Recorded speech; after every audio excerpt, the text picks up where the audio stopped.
Bonjour très chers amis, les Capricornes, et soyez le bienvenu sur ma chaîne Intuition des Sérines, et j'espère que vous êtes bien. Allez, c'est parti.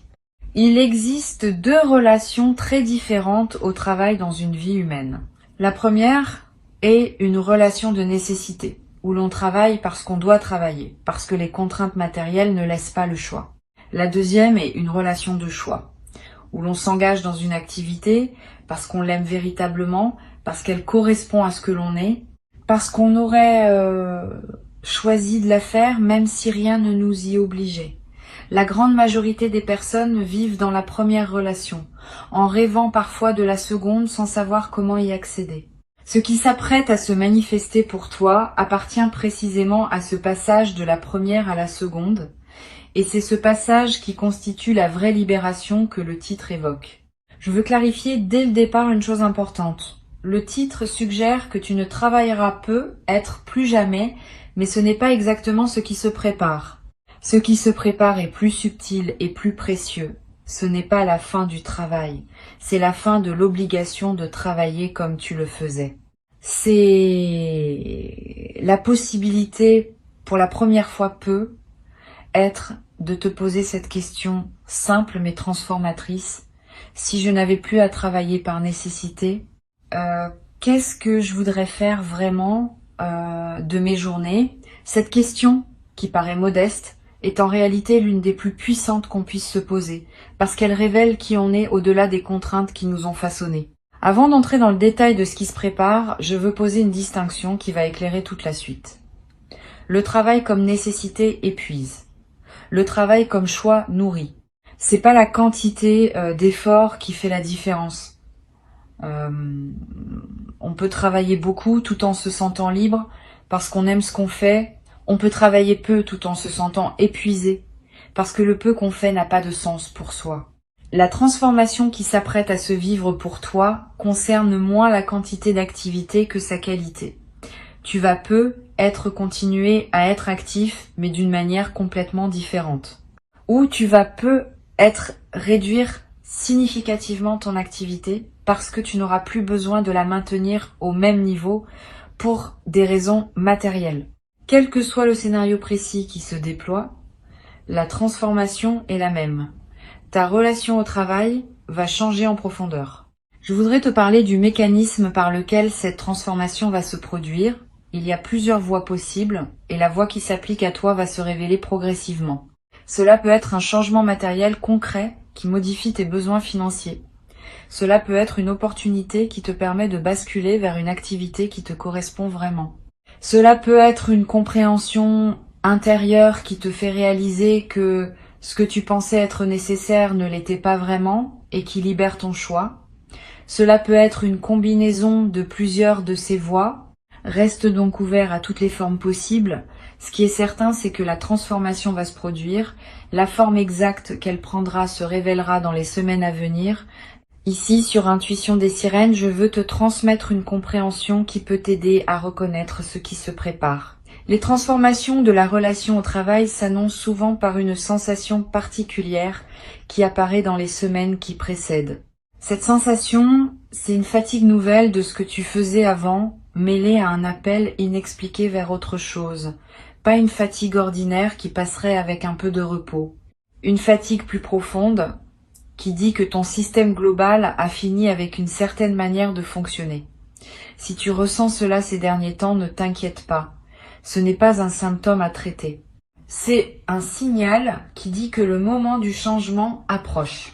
Tu vas être également ressentir, en parallèle de cette fatigue, des élans inexpliqués vers des activités que tu ne pratiquais pas auparavant.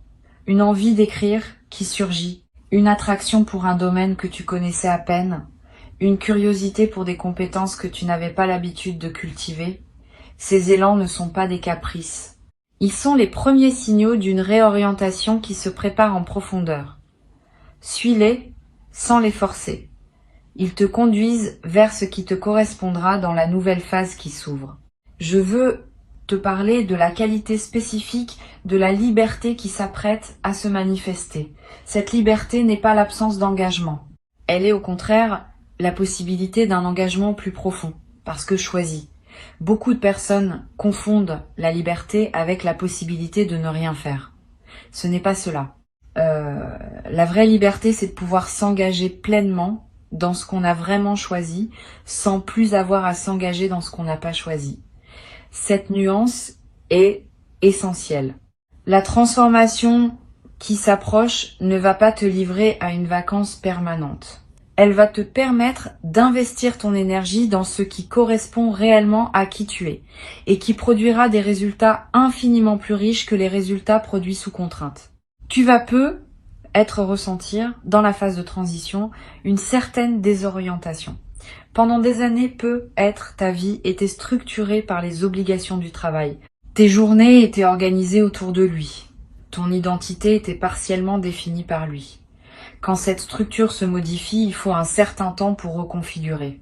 Cette désorientation passagère est normale. Ne la prends pas pour un signe que quelque chose ne va pas. Elle est simplement l'expression du fait que ton système intérieur recompose une nouvelle architecture autour de ta nouvelle situation. Donne-toi quelques semaines pour cette recomposition. Et accepte que pendant cette période, tu ne saches peut-être pas exactement ce que tu veux faire. La clarté viendra, mais elle a besoin d'un peu de temps pour s'installer. Sur Intuition des Sirènes, je tiens à préciser que la liberté financière qui peut accompagner cette transformation, si elle se manifeste, ne va pas résoudre toutes les questions existentielles. C'est une nuance importante. La sécurité matérielle libère du temps et de l'énergie pour aborder les questions plus profondes, mais ne les résout pas par elle-même. Les questions sur le sens de ta vie, sur ce que tu veux laisser derrière toi, sur ce qui te tient vraiment à cœur, vont continuer à se poser. Et c'est précisément la liberté nouvellement acquise qui te donnera l'espace pour les habiter pleinement. Sois prêt à ce travail intérieur qui va devenir plus accessible. Il est l'une des dimensions les plus précieuses de la nouvelle phase qui s'ouvre. Je voudrais te parler maintenant de quelque chose de subtil. La libération financière, quand elle survient, modifie souvent les relations sociales d'une personne. Certaines personnes autour de toi vont se réjouir avec toi. D'autres vont avoir des réactions plus complexes. Tu vas recevoir des sollicitations nouvelles, des demandes que tu n'avais pas auparavant, des changements dans la manière dont les autres te perçoivent. Cette transformation du paysage social mérite d'être anticipée pour pouvoir y répondre avec discernement. Tu n'es pas obligé de répondre à toutes les sollicitations. Tu n'es pas obligé de justifier tes choix. La liberté nouvelle inclut aussi celle de poser des limites claires sur la manière dont tu souhaites être traité. Tu vas avoir dans la nouvelle phase l'envie d'aider certaines personnes autour de toi avec ce dont tu disposes désormais. Cette envie est saine si elle vient d'un débordement naturel de générosité.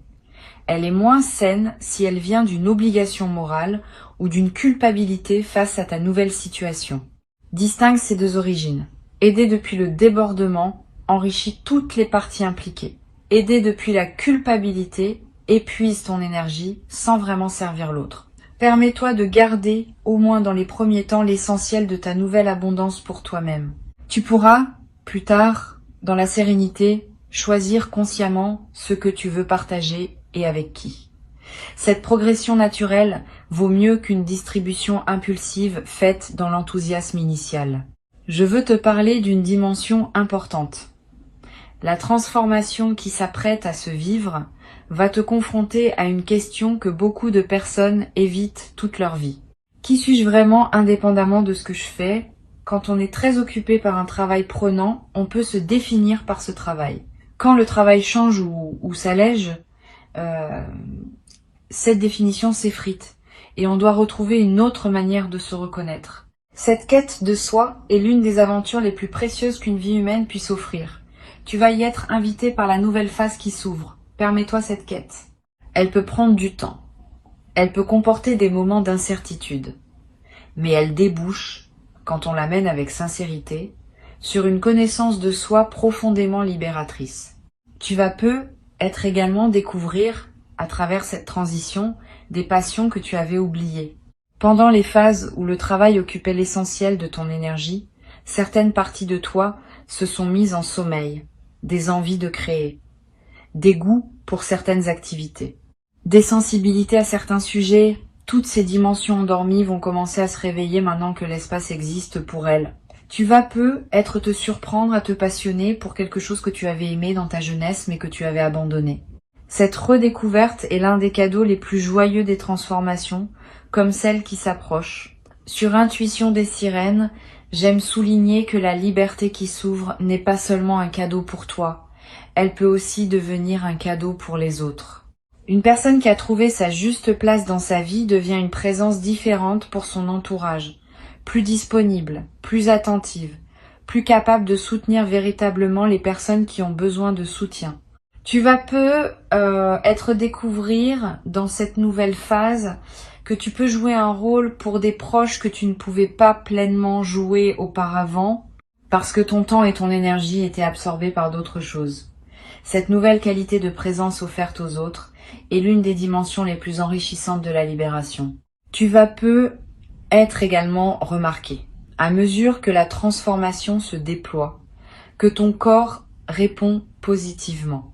Le travail prenant laisse souvent des traces dans le corps. Tension chronique, sommeil dégradé, énergie irrégulière. Quand ces pressions diminuent, le corps peut se réparer. Tu vas ressentir une vitalité nouvelle, un sommeil de meilleure qualité, une digestion plus régulière. Toutes ces améliorations corporelles sont des signaux que ta nouvelle situation te convient mieux que l'ancienne. Honore ton corps qui te le dit. Prends soin de lui. Donne-lui les conditions dont il a besoin pour profiter pleinement de la transformation. Je voudrais te parler du rôle particulier que peut jouer la nature dans cette nouvelle phase. Tu vas ressentir une attraction nouvelle pour les espaces naturels, le besoin de marcher dans une forêt, de passer du temps près d'un cours d'eau, de respirer l'air d'un endroit dégagé. Cette attraction n'est pas anecdotique. Elle reflète un besoin profond de se reconnecter à un rythme plus organique que celui imposé par les structures du travail. La nature offre un cadre dans lequel les questions existentielles peuvent se déposer naturellement, sans être forcées. Donne-toi ces moments dans la nature autant que possible. Ils vont accompagner et accélérer ton intégration de la nouvelle phase. Tu vas être également développé dans cette nouvelle disponibilité une qualité de relation autant que tu n'avais pas connue depuis longtemps. Le temps des journées contraintes par le travail a une qualité particulière, souvent comprimée. Le temps des journées libérées a une autre qualité, plus dilatée, plus ample. Tu vas redécouvrir le plaisir de ne pas avoir à se presser, de pouvoir prendre 1 heure pour faire quelque chose qui aurait pris 15 minutes auparavant, de savourer un repas sans regarder l'horloge, de parler avec quelqu'un sans calculer le temps disponible. Cette dilatation du temps vécu est l'un des cadeaux les plus discrets mais les plus précieux de la nouvelle situation. Une chose importante que je veux te transmettre, la transformation qui s'apprête à se vivre ne va pas faire disparaître toutes les questions de la vie. Tu auras toujours des décisions à prendre, des choix à faire, des relations à entretenir, des projets à mener. Mais tu vas pouvoir aborder tout cela depuis une base différente. Une base de sécurité plutôt que d'urgence. Une base de choix plutôt que de contrainte. Une base d'abondance plutôt que de manque. Cette différence de base change tout dans la qualité avec laquelle on aborde les défis ordinaires de la vie. Les mêmes situations, traitées depuis cette nouvelle base, deviennent infiniment plus simples à naviguer. Je veux te parler de la sagesse particulière qui peut se développer dans la nouvelle phase. Quand on n'est plus pris dans la course, on a le temps d'observer ce qui se passe en soi, d'observer ce qui se passe autour de soi, d'observer les dynamiques humaines avec un recul qui n'était pas accessible quand on était soi-même immergé dans une routine prenante. Cette qualité d'observation produit dans la durée une sagesse pratique précieuse. Tu vas développer cette sagesse à travers ce que tu vis et elle deviendra une ressource que tu pourras mettre au service de toi-même et des autres. Beaucoup de personnes que tu côtoies vont commencer à venir te voir pour parler de leurs propres questions parce qu'elles vont sentir cette qualité de présence et de discernement que tu auras développée. Sur cette chaîne, j'observe que les personnes qui vivent une libération de cette qualité développent souvent un nouveau rapport à ce qu'elles consomment. Pas seulement matériellement, aussi médiatiquement, socialement, intellectuellement. Tu vas peu être commencé à devenir plus sélectif dans ce que tu lis, ce que tu regardes, les conversations dans lesquelles tu t'engages. Cette sélectivité accrue n'est pas du repli. Elle est l'expression d'une nouvelle conscience de la valeur de ton attention. Quand on a moins de pression temporelle, on peut s'autoriser à choisir plus consciemment ce qui mérite cette attention. Et ces choix plus conscients enrichissent considérablement la qualité de tes journées. Tu vas peu être également découvrir dans cette nouvelle phase le plaisir d'apprendre des choses nouvelles. Beaucoup de personnes cessent d'apprendre activement après leurs études formelles parce que les exigences du travail absorbent leur énergie. Quand cette absorption diminue, l'envie d'apprendre peut renaître. Tu vas peu être te surprendre à étudier un domaine qui te fascine, à apprendre une langue qui t'attire, à explorer un art que tu admirais sans oser le pratiquer. Cette renaissance de la capacité d'apprentissage est l'un des cadeaux les plus stimulants de la libération. Elle te garde vivant intellectuellement et elle ouvre des perspectives qui peuvent enrichir durablement ta vie. Je voudrais te parler d'une dimension à laquelle on pense rarement. La nouvelle phase qui s'ouvre va peu te permettre de redéfinir ta relation à la réussite. Pendant les phases dominées par le travail contraint, on peut se mesurer à des critères de réussite imposés par les structures dans lesquelles on évolue. Quand ces structures s'éloignent, on peut commencer à se demander quelle est sa propre définition de la réussite. Cette redéfinition est précieuse. Elle te permet de vivre selon tes critères propres, qui correspondent à ce que tu es vraiment, plutôt que selon des critères extérieurs qui ne te correspondaient peu, être qu'imparfaitement. Beaucoup de personnes traversent toute leur vie sans jamais faire ce travail de redéfinition. Tu vas pouvoir le faire dans la nouvelle phase qui s'ouvre. Tu vas peu être également développé à travers cette transition une nouvelle capacité à apprécier les choses simples. Quand on a moins de pression, on remarque davantage ce qui est déjà là. Le goût d'un café, la lumière d'un matin, la voix d'un proche, le bruit de la pluie. Toutes ces choses simples qu'on traverse souvent sans les voir vraiment vont prendre une saveur que tu n'avais peu, être pas connue depuis longtemps. Cette capacité d'apprécier le simple est l'un des marqueurs les plus fiables d'une vie réussie au sens profond. Beaucoup de personnes courent toute leur vie après des grandes choses sans jamais pleinement habiter les petites. Tu vas pouvoir équilibrer cela dans la nouvelle phase. Je voudrais te parler également du rôle de la créativité qui peut s'épanouir dans cette nouvelle disponibilité. Tu portes être en toi des capacités créatives que tu n'as pas pleinement développées par manque de temps. La nouvelle phase peut te permettre de leur donner enfin l'espace dont elles ont besoin. Tu vas te lancer dans l'écriture, dans la peinture, dans la musique, dans le bricolage, dans le jardinage, dans la cuisine élaborée, dans des projets que tu remettais à plus tard depuis longtemps. Cette créativité épanouie va te nourrir d'une manière inattendue. Elle te connecte à des dimensions de toi-même que la routine professionnelle masquait, et elle ouvre des perspectives qui peuvent enrichir bien des aspects de ta vie. Tu vas peu être également développé dans la nouvelle phase une qualité particulière de présence aux personnes proches. Quand on n'est plus accaparé par les exigences professionnelles, on peut être présent autrement à ses proches, plus pleinement, plus patiemment, avec plus de disponibilité réelle. Cette transformation de ta présence dans tes relations va probablement les enrichir significativement. Les conversations vont être plus profondes, les moments partagés plus savoureux, les liens plus solides. Cette amélioration relationnelle est l'un des bénéfices les plus durables de la libération qui s'opère. Sur cette chaîne, je tiens à préciser que cette nouvelle phase n'est pas une retraite forcée d'oisiveté. Elle est au contraire l'invitation à une vie plus active dans le sens noble du terme. Active au sens de pleinement vécu, pleinement choisi, pleinement habité. Tu peux choisir dans cette nouvelle phase de continuer à exercer une activité, mais selon tes termes propres.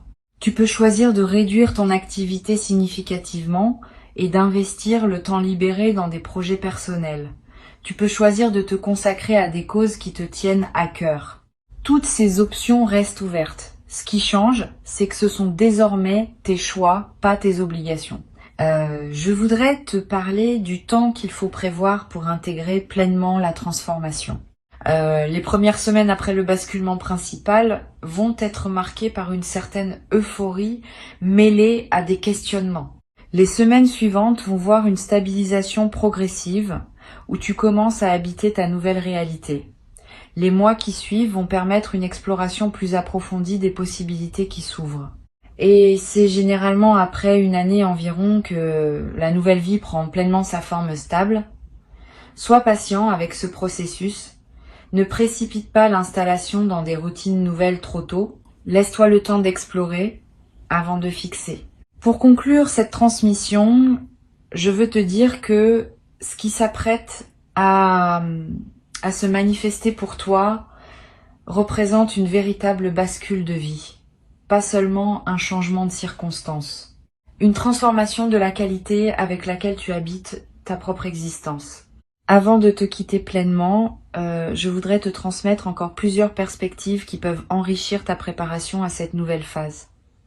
La première concerne la qualité de matin que tu vas commencer à connaître. Les matins des journées contraintes par le travail ont souvent une qualité particulière, marquée par la nécessité de se préparer rapidement à une journée déjà programmée. Les matins des journées libérées ont une autre qualité, plus ouverte, plus disponible, plus contemplative. Tu vas redécouvrir le plaisir de prendre ton petit déjeuner sans urgence. De regarder la lumière du matin sans avoir à te presser.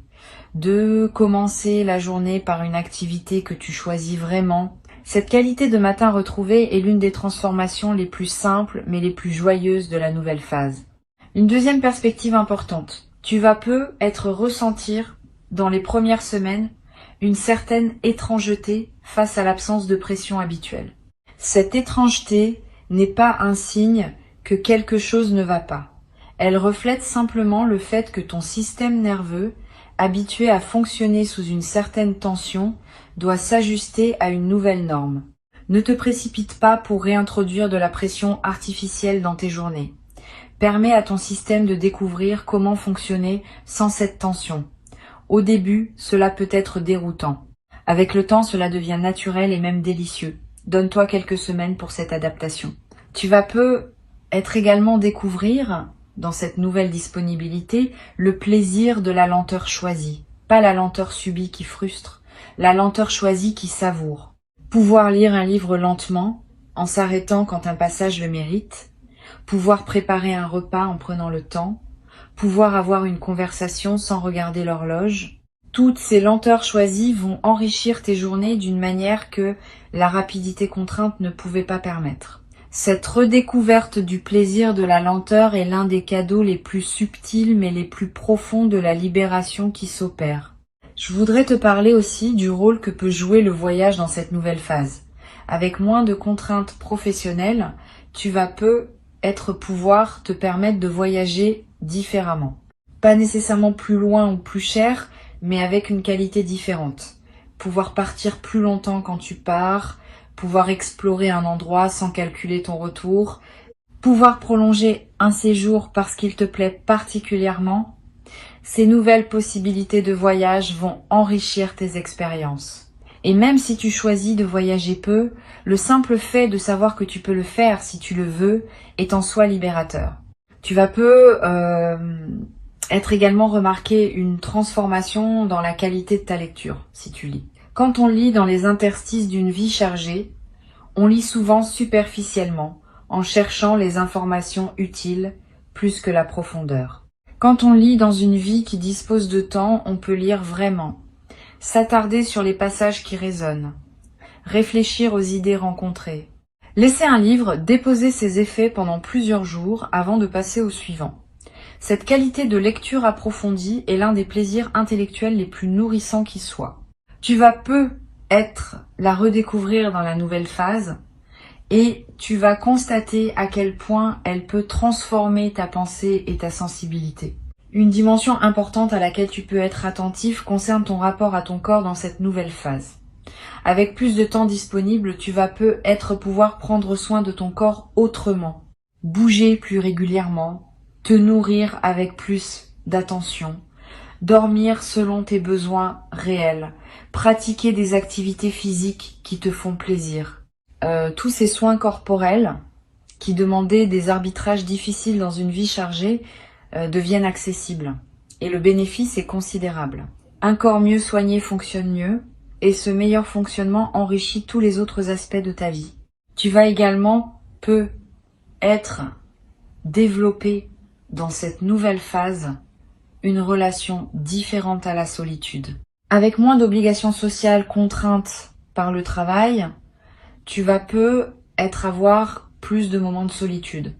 Cette solitude peut être délicieuse quand elle est habitée pleinement. Tu vas découvrir le plaisir d'être avec toi-même, de penser librement, de ne rien avoir à faire pendant un moment, de simplement exister. Cette qualité de solitude habitée est l'une des dimensions les plus profondes que la nouvelle phase peut offrir. Beaucoup de personnes ne connaissent jamais vraiment cette solitude apaisée. Tu vas pouvoir la cultiver. Je voudrais te parler aussi du rôle que peut jouer la générosité dans la durée. Quand on se sent en sécurité matérielle, on peut être généreux d'une manière différente que quand on est en lutte.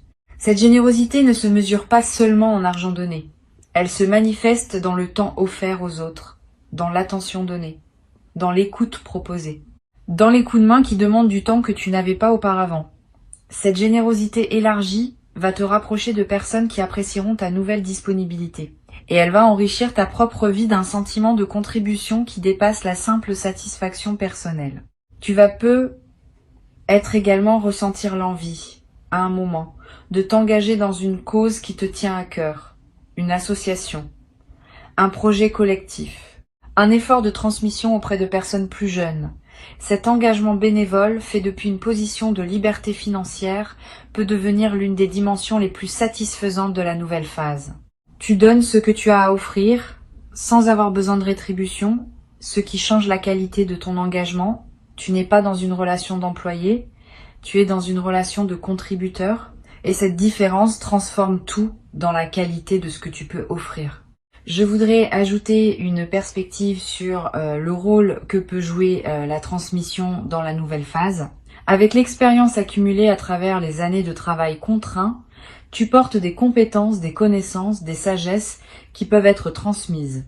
Tu vas ressentir l'envie à un moment de partager ce que tu as appris avec d'autres personnes qui pourraient en bénéficier.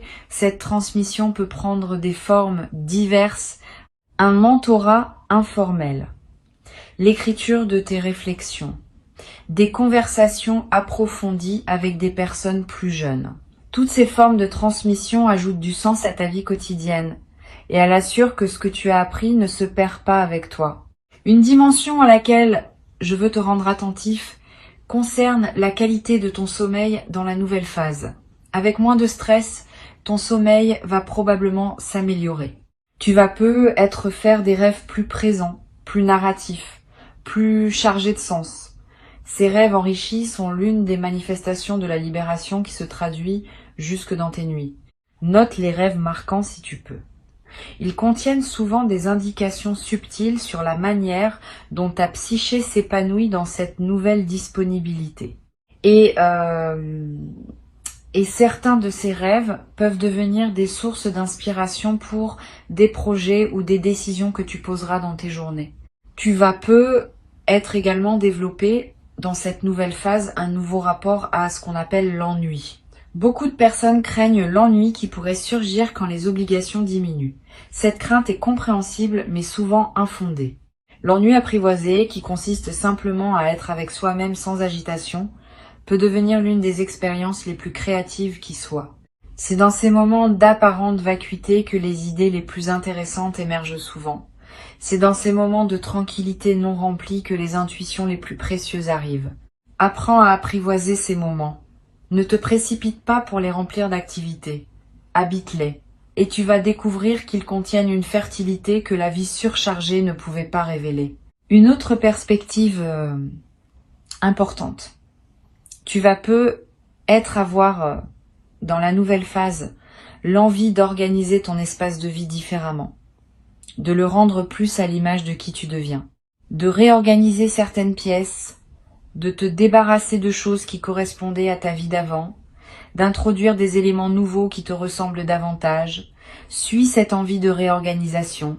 Ton environnement physique reflète et influence ton environnement intérieur. Quand l'intérieur change, l'extérieur veut s'ajuster. Et quand l'extérieur s'ajuste, il renforce à son tour le changement intérieur. Cette boucle créative entre ton espace de vie et ta nouvelle disposition peut devenir une source de joie continue dans les semaines et les mois qui viennent. Tu vas peu être également développé dans cette nouvelle phase une qualité d'humour plus légère. Quand on est plus pris dans la course quotidienne, on peut sourire de choses qu'on n'avait pas le temps de remarquer auparavant. Cette qualité d'humour léger, sans cynisme, est l'une des manifestations les plus douces des libérations véritables. Elle te rend plus agréable à côtoyer pour les autres et plus joyeux pour toi-même dans tes propres journées. Tu vas peu te surprendre à rire plus souvent, sans raison particulière, simplement parce que la vie te paraîtra parfois savoureusement étonnante dans ces détails que tu prends désormais le temps de remarquer. Cette transformation est précieuse et mérite d'être pleinement honorée. Tu as travaillé, à ta manière, pour en arriver là. Les efforts que tu as fournis, les choix que tu as posés, les patiences que tu as cultivées, les difficultés que tu as traversées, ont tous contribué à rendre possible ce qui s'apprête à se vivre. Reçois donc avec dignité et joie ce qui se présente. Tu en es le destinataire légitime. Et cette nouvelle phase qui s'ouvre te permettra non seulement de profiter pleinement de ce que tu as construit, mais aussi de continuer à grandir vers une version encore plus juste de toi-même. Bienvenue dans cette nouvelle vie qui commence maintenant pour toi, dans toute la richesse de ses possibles, dans toute la liberté de ses choix, dans toute la beauté de ce qui s'ouvre quand l'horizon cesse d'être limité par les contraintes anciennes.